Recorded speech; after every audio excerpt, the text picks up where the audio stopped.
Bueno, acá admito a alguien más.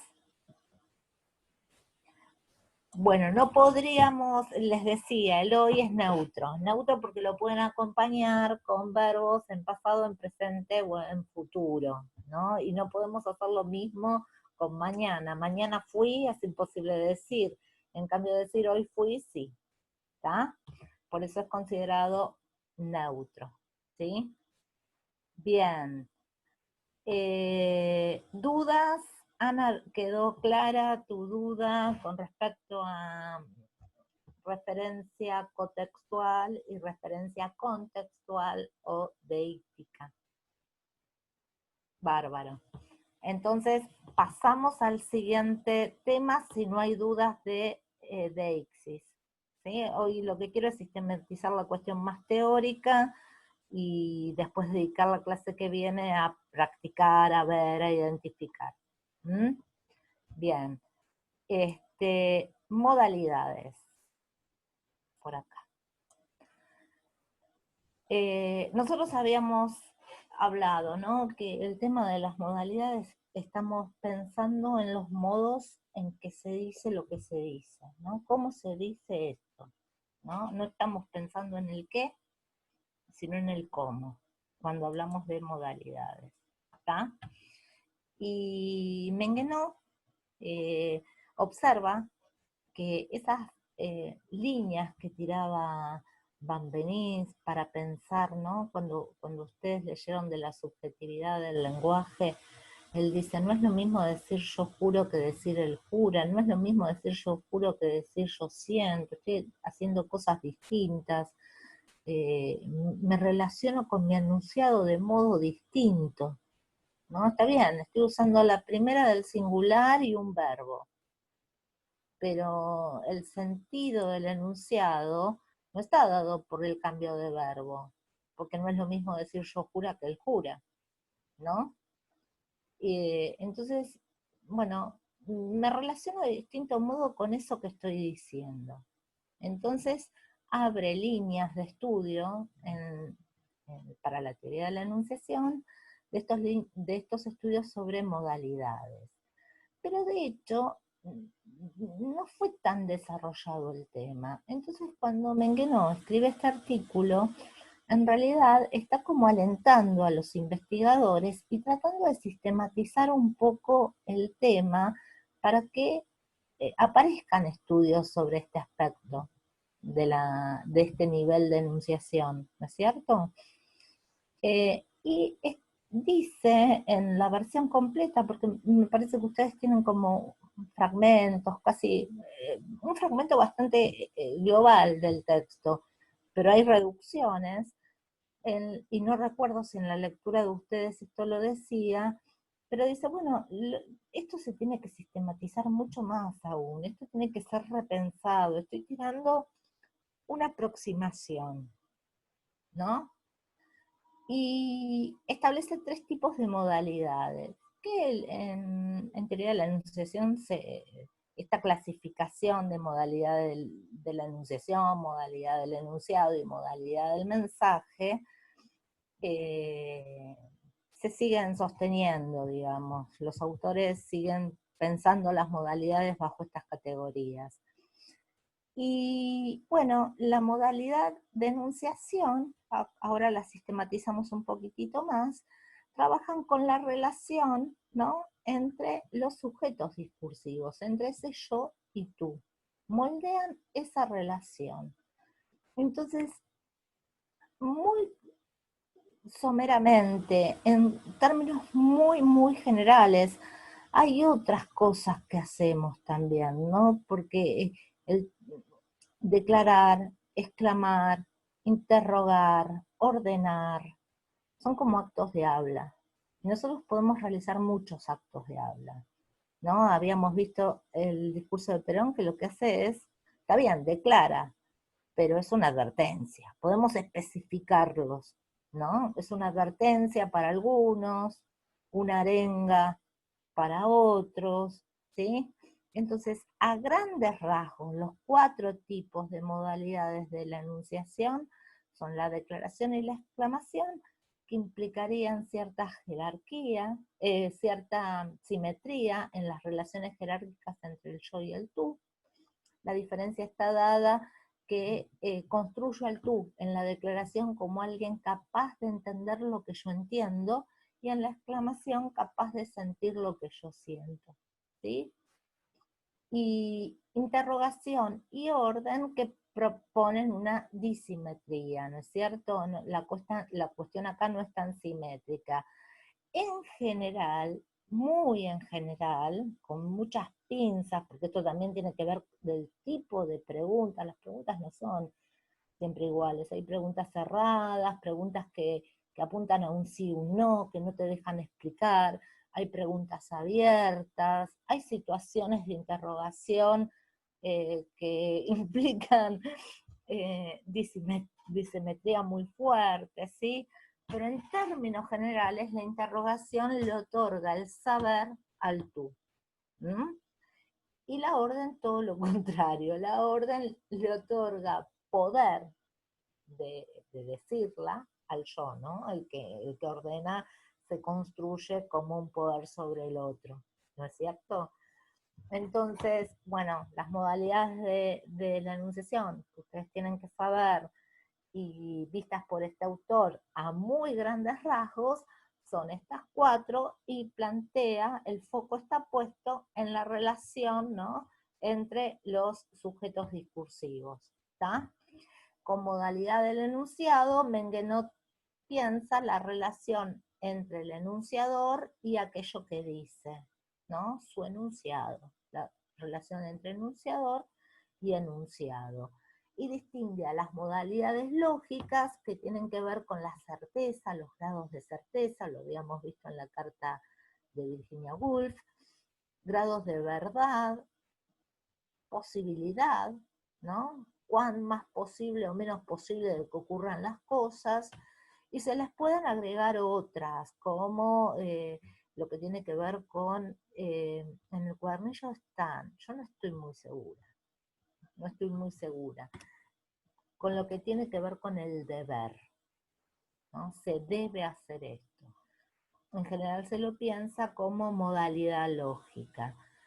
Y otro tipo de modalidades, que son las apreciativas, que tienden, los límites son difusos, ¿no? Porque el deber, lo que debo hacer muchas veces es considerado como bueno, ¿no? Cuando el estudiante debe estudiar, yo, chicos deben estudiar, y yo considero como bueno estudiar, por eso los límites son difusos a veces, ¿no? La del deber me hace dudar a mí si es lógica o apreciativa. Pero bueno, las apreciativas tienen que ver con lo que el enunciador considera como bueno o malo y también con juicios afectivos, ¿no? Que involucran emociones en general, lo feliz, lo triste, lo lindo y lo feo, estéticos también. Entonces, bueno, en función de cómo se observan estas modalidades y a partir de palabras o expresiones que tengan esta carga subjetiva. Por eso este tema de modalidad del enunciado en el examen final se los van a tomar con subjetivemas, que ahora lo vamos a ver, ¿sí? Entonces, para el final focalizan en modalidades de la enunciación. Modalidades de enunciado pueden dar cuenta con el siguiente tema que vemos, que es subjetivemas. Yo no lo mezclé para mantener a los autores separados. La propuesta de Mengue no es esta, no es la de subjetivemas. A mí me gusta más esta propuesta, pero a los estudiantes les resulta más práctica subjetivemas. Por ahí los ayuda más, es más fácil para aplicar. Profe, Sí, ¿cómo dijo que focalicemos en qué tipo de modalidades para el final? para el final focaliza mucho en modalidades de la enunciación y en vez de modalidades de enunciado te vas a la siguiente acá, a subjetivemos. Vas a ver que es casi lo mismo, lo que pasa que es otro interés, ¿sí? pero en realidad, ¿de qué habla Kerouac? Habla de palabras que implican evaluación del sujeto. ¿Y acá de qué estamos hablando? Estamos hablando de palabras que muestran cómo el enunciador se relaciona con lo que está diciendo, o sea que lo evalúa de algún modo, o tiene que ver con esto de lo lógico. Vos podés ver grados de certeza, grados de posibilidad, grado de verdad, falsedad, ¿no? El caso extremo sería la certeza a la inseguridad, la verdad a la falsedad, lo posible frente a lo imposible, ¿no? Se manejan esos polos, digamos. Eh, Modalidades del mensaje nunca se toman, en cursada normal en general no se toman, a nivel práctico, a nivel teórico sí, manejalo, pero a nivel práctico no se toma. Esperen que se me saltó, terminó el conversor de video y saltó esto.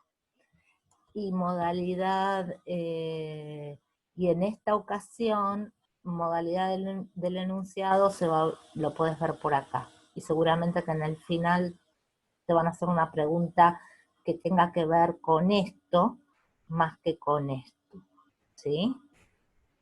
Y de Menguenó, ¿qué te va a quedar para que practiques estas modalidades de la enunciación? ¿Está? Teóricamente sabe todo, pero a nivel práctico aplica modalidades de la enunciación de Menguenó y subjetivemas de Kerouac, para ver las formas en que el sujeto se inscribe en el discurso más allá de los deícticos. Sería esa la idea. Entonces, modalidad del mensaje, algo estuvimos hablando, ¿no es cierto? La clase pasada, no me acuerdo si en esta comisión o en la otra me parece que había más dudas y desarrollé más el tema de modalidad. Ustedes háganme todas las preguntas que quieran, que creen necesarios, porque no recuerdo bien hasta dónde llegué con ustedes. Bueno, las modalidades del mensaje implican ciertos modos, pero en realidad de construir ese enunciado, de cómo está construido ese mensaje. Entonces, ¿qué implica? Implica que la idea sería que ciertas alteraciones en la sintaxis, en el orden de los elementos, en cómo coloco esos elementos, implicarían, mostrarían la subjetividad, ¿sí? Entonces, esa sería la idea central. Entonces, Menguenó habla de dos procesos. Hay más, pero Menguenó habla de dos procesos que van de la mano, uno va de la mano del otro. Uno se llama topicalización o tematización. Acá está, tematización. Y el otro, pasivación. Este tema de tematización o topicalización, viene mucho de estudios del inglés. Hay que ver si en castellano también funciona tal cual, y Menguenó eso lo advierte. No sé si lo vieron en el secundario porque a veces se ve. El tema se lo suele presentar en la escuela secundaria como tema y rema, ¿no? Y en realidad, ¿en qué se sostiene? Se sostiene en la idea que se da muy bien en el inglés, que en francés y en castellano, ven que no también es francés, habría que pensarlo, ¿no? Que en ese idioma se coloca en posición inicial, ¿no? En un enunciado, lo que está en posición inicial sería lo más importante, es decir, el tema o el tópico, ¿no? Donde, o sea, no es lo mismo decir rápidamente Juan saltó el charco, a decir Juan saltó rápidamente el charco. Si yo digo rápidamente Juan saltó el charco, esa alteración que va del orden normal de la estructura, que es sujeto, verbo, objeto, ¿no? Poner el adverbio, empezar con el adverbio rápidamente, subraya el modo en que lo hizo. Y si digo Juan, subrayas la persona que lo hizo, ¿sí? Entonces, a ver, leo. Claro, totalmente, Fede. Como, claro, en inglés tendrán sus alteraciones, claro, propias, colocar el verbo adelante, ¿no? Ojo que también está una regla que ellos tienen para hacer la interrogación, ¿no? Eso hay que tenerlo en cuenta.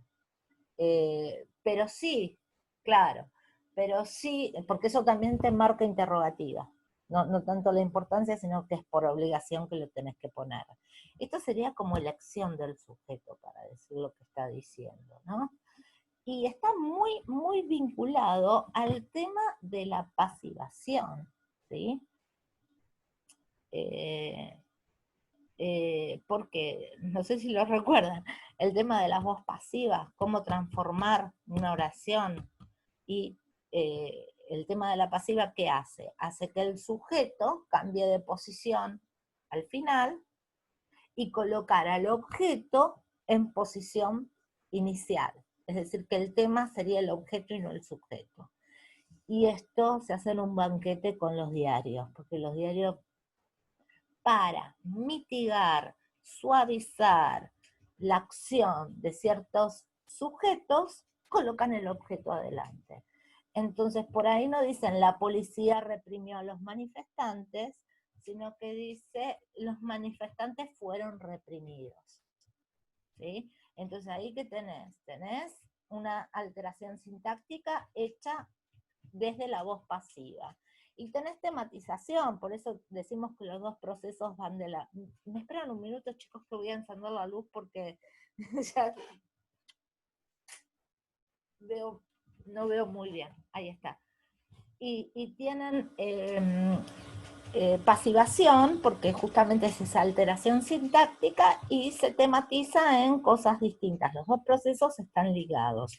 No toda tematización implica que hay pasiva, ¿no? Como en el rápidamente, ahí no hay pasiva, solamente puse el adverbio adelante. Pero sí la pasivación implica tematizar en otra cosa, tematizar en el objeto. ¿Mm? Y hay grados de pasiva. Nosotros tenemos la forma, ¿no? Y hay que ver también los contextos. Porque si yo digo, los manifestantes fueron reprimidos por la policía, por ahí en castellano, decirlo así y enfatizar por la policía le da más fuerza, al contrario. Tendrá que ver con los tonos de voz, tendrá que ver con el contexto en que se diga, habría que verlo en cada caso. Pero muchas veces en castellano enfatizamos, hacemos la pasiva y ponemos el énfasis en el agente ese, ¿no? Una entonación fuerte te lo marca fácilmente. Otro grado de pasivación es, bueno, los manifestantes fueron reprimidos. Ahí ya la policía está un poquito borrada, ¿no? Como que, por lo menos queda la marca de que alguien lo hizo, fueron reprimidos. Se reprimió a los manifestantes. Esa es la pasiva con C. Es ahí ya ni sujeto, porque el CS implica marca de impersonalidad. Entonces vos ya ni tenés el registro de que hay un sujeto que reprimió, ¿no? Que hizo esa acción, ¿no?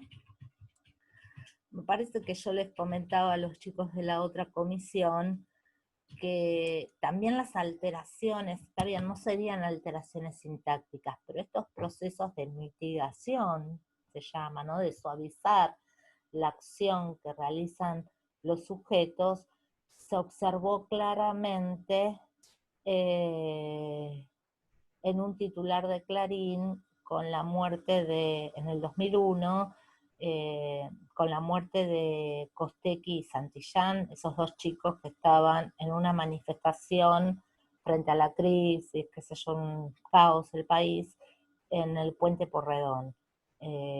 Y Clarín, el fotógrafo de Clarín, fue el que aportó pruebas al caso y logró que esas personas que mataron, que eran policías, estén presas hoy, ¿no?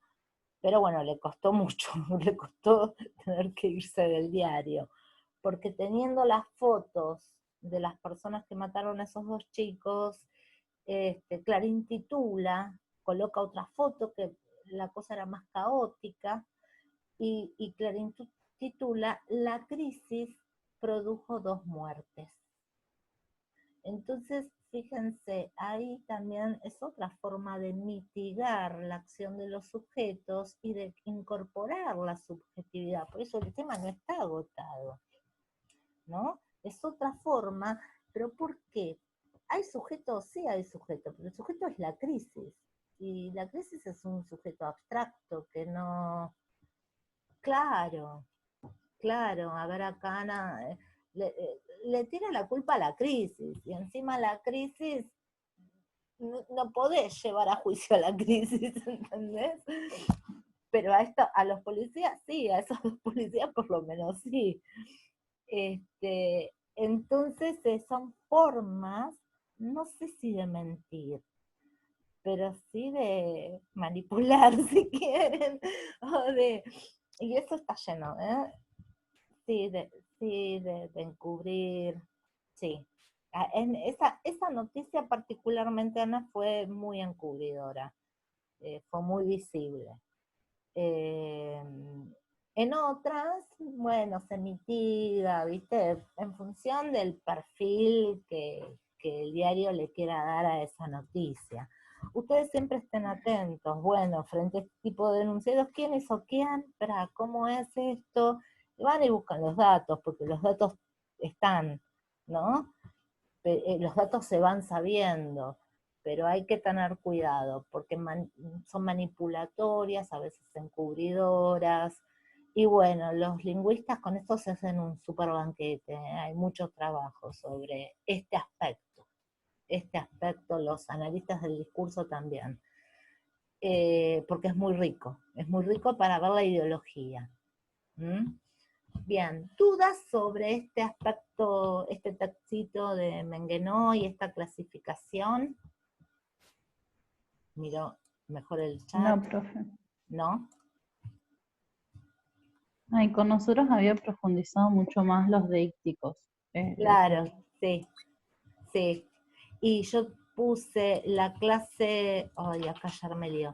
Puse la otra clase porque con ustedes lo que me pasó es que cuando me cortó, cerré sin querer la conversión del video y después lo intenté y no se convertía. Suspendí esa conversión y o sea, justo el video de mitad quedó mal, entonces puse toda la otra clase, subí toda la otra clase para los compañeros que faltaron, y como las preguntas de los chicos apuntaban más hacia modalidad, focalicé ahí la explicación. Subjetivé más, entonces, palabritas, ¿no? Esta autora se llama, la que piensa esta noción de subjetivé más, se llama Kerbrat Orecchioni, y ella dice, bueno, hay palabras, ¿no? En general está pensando en palabras, más que en frases. Concretamente está pensando en palabras. Ciertas palabras que pueden ser sustantivos, adverbios, verbos o adjetivos, ¿m? Que muestran evaluaciones del sujeto, ¿sí? O sea, es muy similar a modalidades del enunciado. La finalidad es otra. La finalidad de esta autora es, primero, ver cuándo, definir qué es lo que es un discurso subjetivo, más allá de los deícticos. Ella sostiene la deixis como marca y como inscripción de la subjetividad, por supuesto, pero una herramienta que pueda ayudar a ver esa subjetividad además de los deícticos. Entonces ahí piensa este concepto de subjetivemas. Y distinguirlo de un discurso objetivo, que obviamente que no es el discurso en donde el enunciador no existe, el enunciador está, pero ella lo va a definir como el discurso en donde los subjetivemas no aparecen. En cambio, el discurso subjetivo está lleno de subjetivemas, ¿sí? O por lo menos tiene presencia de subjetivemas. Obviamente que hay grados, ¿no? Hay grados también entre discursos, no hay discurso 100% objetivo, o es raro encontrarlo, sí lo hay, pero es raro encontrarlo, ¿sí? Hay formas, hay híbridos, ¿no? Entre uno y otro. En general, el discurso académico tiende a ser objetivo, ¿no? Uno no pone apreciaciones, por lo menos. Trata de limitar los modalizadores que generen dudas, porque si no te construís como estudiante que estás dudando, ¿no? A veces haces uso del condicional para indicar la duda, en alguna interpretación, en alguna lectura. Podría entenderse como, ¿no? Pero son formas suaves, ¿no? Igual, no todos los géneros académicos son 100% objetivos. No es lo mismo exponer, ¿no es cierto?, en donde el grado de objetividad es mayor, porque vos das cuenta de un saber que tiene otro, ¿no? Por ejemplo, un parcial implica la exposición de teorías, de saberes que tienen otros, argumentar o comentar. Cuando argumentás o comentás en el ámbito universitario, la subjetividad puede salir moderadamente, obviamente, eh, pero aflora. ¿Mm?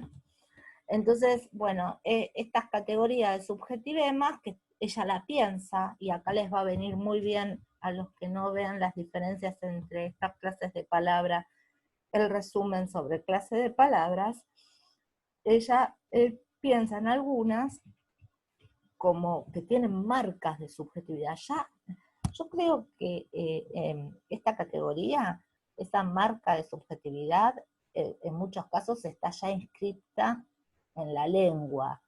Por ejemplo, no es lo mismo decir casa que decir casucha.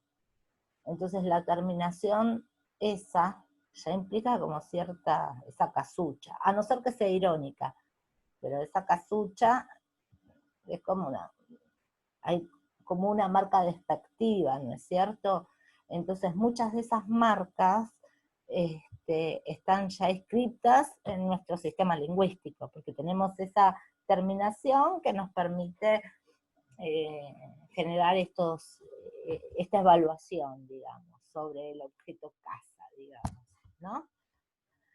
Yo tomé fundamentalmente, porque veo, si ustedes leen el artículo, van a ver que las categorías se van repitiendo. Ella las despliega con los adjetivos en su totalidad. El modelo más completo está cuando describe los adjetivos. Pero en realidad se van repitiendo, porque con los sustantivos aparece también lo axiológico. Entonces tomé el ejemplo más completo, que es el de los adjetivos, y lo voy a matizar, ¿no? Porque ella dice, bueno, hay adjetivos, por ejemplo, que son objetivos. Entonces estaría diciendo, bueno, hay determinadas clases de palabras que son objetivas. Y yo digo, maticen eso, ¿no? Entonces, fíjense, para un sustantivo, casa sería objetiva. Casucha, no, indica subjetividad. Entonces ella dice, bueno, los adjetivos estos que indican, que describen a la persona, si es casado, si es soltero, etcétera, esos serían objetivos. Depende, depende. Porque también dice que los colores son objetivos. Depende de los usos, chicos, ¿no? ¿Cuántas veces usó el decir, no, qué sé yo? Imagínense soltero. Una cosa es que yo diga, bueno, tal persona es soltera, y otra cosa es que un contexto, qué sé yo, le presento un amigo mío a otra amiga que está sola. Se encuentran y se van a encontrar y yo digo, sí, sí, dale, dale, es divino, además está soltero. O sea, en ese caso, no estoy siendo muy objetiva, lo que le estoy diciendo es está disponible o aprovechado, ¿no? O sea, hay que ver según el contexto, ¿no? Entonces esto yo lo coloco porque está en el cuadernillo, pero yo le diría presten atención porque por ahí la mirada de Kerrat es muy lingüística me refiero a muy del sistema lingüístico, pero en los enunciados, por ahí soltero indica subjetividad, indica es soltero mejor, ¿no? Porque está disponible, porque no hay conflicto, porque está todo bien, ¿no? Y bueno, y después vienen los subjetivos. Acá estarían los subjetivemas, ¿está? Entonces, la clasificación es muy, muy similar a la que realiza Menguenot con respecto a la modalidad del enunciado. ¿Recuerdan? Apreciativas y lógicas, decía Menguenot. Bueno, Kerber va a decir, modalizadores son los que tienen que ver con lo lógico, verdad, certidumbre, posibilidad. Axiológicos están dentro de los apreciativos de Menguenot. Tienen que ver con evaluaciones que tienen que ver con bueno o malo, lo que el hablante considera bueno o malo. Y acá subdividen afectivos que tienen que ver con las evaluaciones que tenían relación con los sentimientos, con las emociones, etcétera, con esos juicios más emocionales, digamos, ¿no? Lo odio, ese tipo de cosas.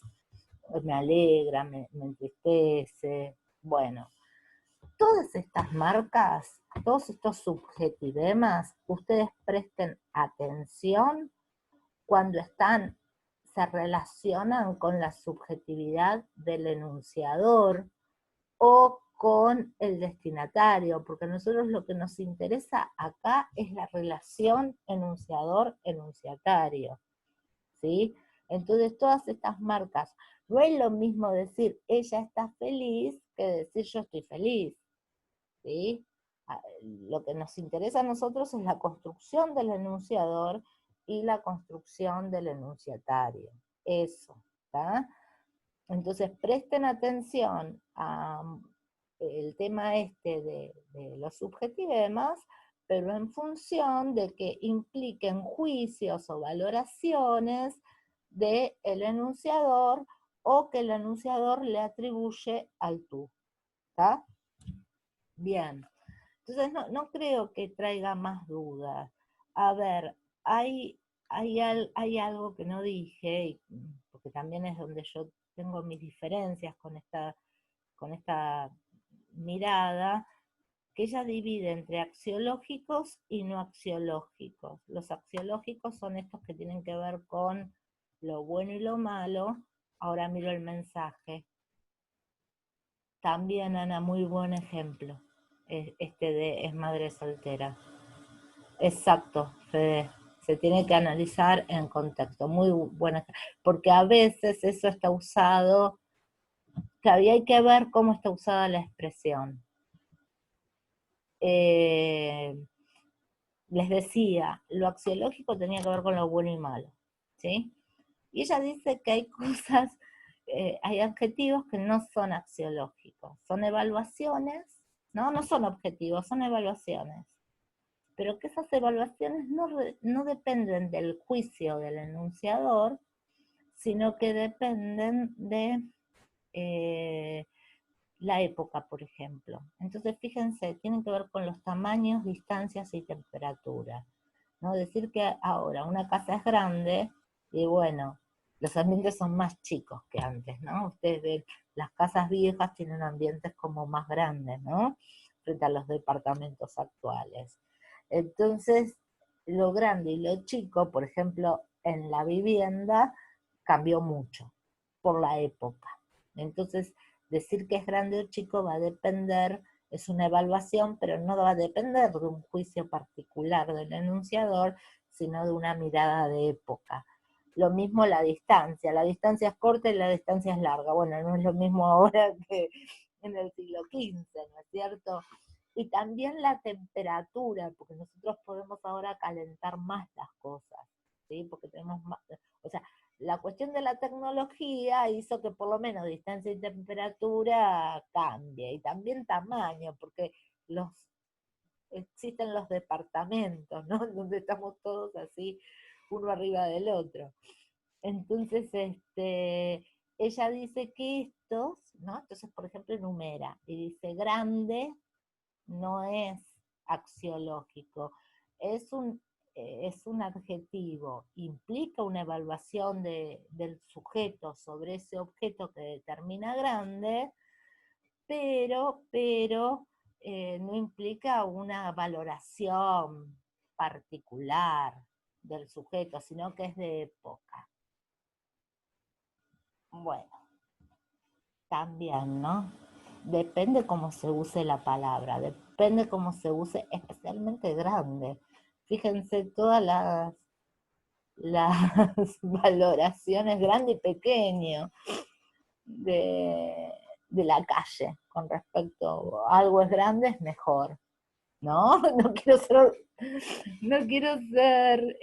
obscena, pero piensen en ese tipo de cosas y van a ver que ahí está, hay una evaluación axiológica, ¿no?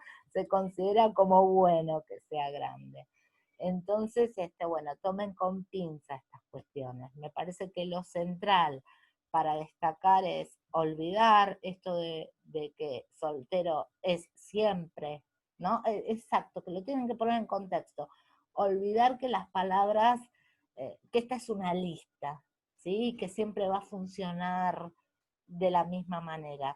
Traten de buscar evaluaciones del enunciador, ¿sí? Y bueno, y a veces puede ser una palabra como grande, ¿no? Perón decía en un discurso decía que los argentinos teníamos el pez más grande del mundo, el pejerrey más grande del mundo, era el pejerrey. Y obviamente que estaba poniendo una valoración positiva cuando decía que el pejerrey era más grande que todos los otros pescados en otras zonas. Estaba considerando como que eso era bueno, ¿sí? Los límites a veces no son tan precisos, ¿no? A veces es verdad, podemos usar y decir sí, es grande, como sin una evaluación que eso necesariamente sea positivo.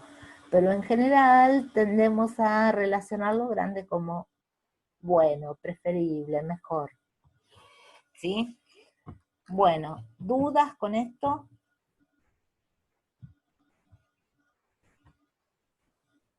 Ah, me lo salté así porque vieron que cuando rearmé el cronograma les había contado que tuvimos una reunión de cátedra.